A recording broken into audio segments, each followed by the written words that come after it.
Bonjour et bienvenue dans cette nouvelle capsule vidéo. Cette présentation était prévue au congrès de la SQRP qui a été annulée en raison de la COVID-19.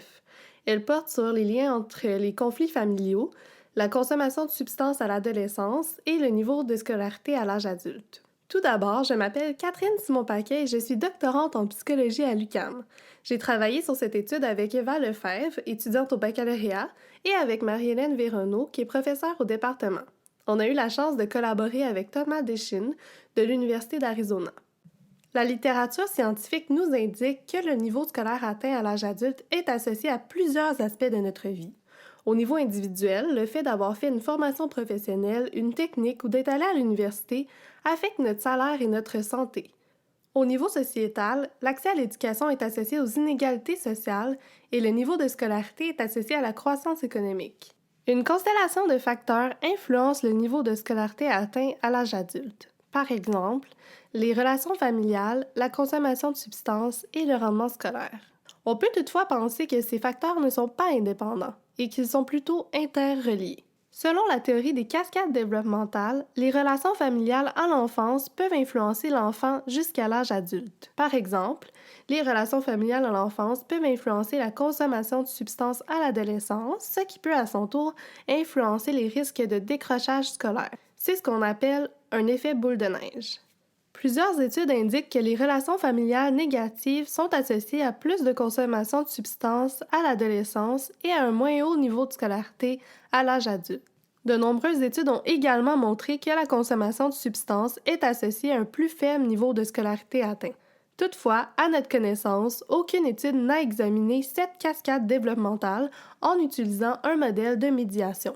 Ainsi, l'objectif de notre étude est de tester une médiation qui permettrait de déterminer si la consommation de substances pourrait expliquer une partie du lien entre les conflits familiaux au tout début de l'adolescence et le niveau scolaire atteint à l'âge adulte.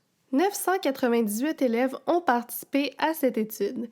Ils ont été recrutés lorsqu'ils étaient en 6e année du primaire et ont rempli des questionnaires chaque année jusqu'à l'âge adulte. Les participants ont donc rempli des questionnaires sur les conflits familiaux à 11 et 12 ans, un questionnaire sur la consommation de substances à 11, 13 et 14 ans, et enfin un questionnaire sur le niveau scolaire atteint lorsqu'ils avaient entre 28 et 30 ans. Les questions étaient assez simples. On leur demandait de rapporter la fréquence de plusieurs événements conflictuels dans leur famille, la fréquence de consommation de substances, ainsi que le plus haut niveau de scolarité qu'ils ont atteint. On a effectué un modèle de médiation sur M+. Les analyses nous indiquent que les conflits familiaux, la consommation de substances et le niveau scolaire atteint sont tous interreliés. On voit aussi que les filles ont des niveaux de consommation de substances à 13-14 ans et un niveau scolaire atteint à l'âge adulte plus élevé que les garçons.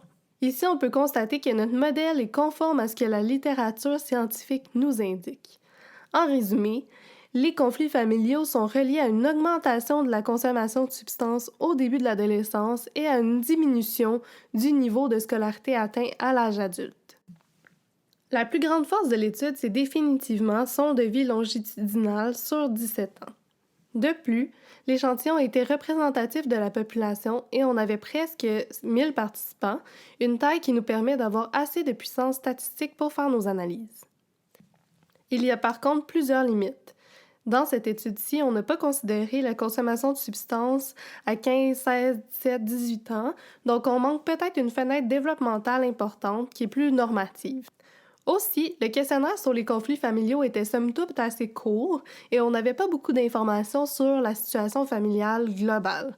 Donc, on ne sait pas, par exemple, si les parents consommaient beaucoup, s'ils effectuent peu de supervision parentale. Dans le fond, ça aurait été vraiment intéressant d'avoir des mesures observationnelles ou plus de questionnaires qui auraient pu nous informer sur la situation plus globale. Finalement, en considérant que le niveau de scolarité a des impacts tout au long de la vie d'un individu, il est crucial d'inclure des composantes pour les relations familiales et la consommation de substances dans les programmes de prévention qui visent la persévérance scolaire. Merci à vous d'avoir écouté cette vidéo jusqu'à la fin. Merci aussi aux participants, à nos collaborateurs, à nos collègues et aux organismes subventionnaires pour leur soutien financier. Ici, vous pouvez voir une partie de l'équipe du LEPSIS, mais vous pouvez vous douter que ça prend toute une équipe pour pouvoir effectuer des études longitudinales de cette envergure. J'éprouve énormément de gratitude envers toute notre équipe. Si vous avez aimé cette capsule vidéo, je vous invite à vous abonner à la page Facebook du LEPSIS et de consulter notre site web au www.lepsis.ucam.ca. Vous pourrez trouver un onglet pour la communauté où on vous a mis quelques coups de cœur qui pourraient vous intéresser. N'hésitez pas à laisser un commentaire sous cette vidéo si vous avez des questions, des idées ou des suggestions. Et sur ce, je vous souhaite une excellente journée.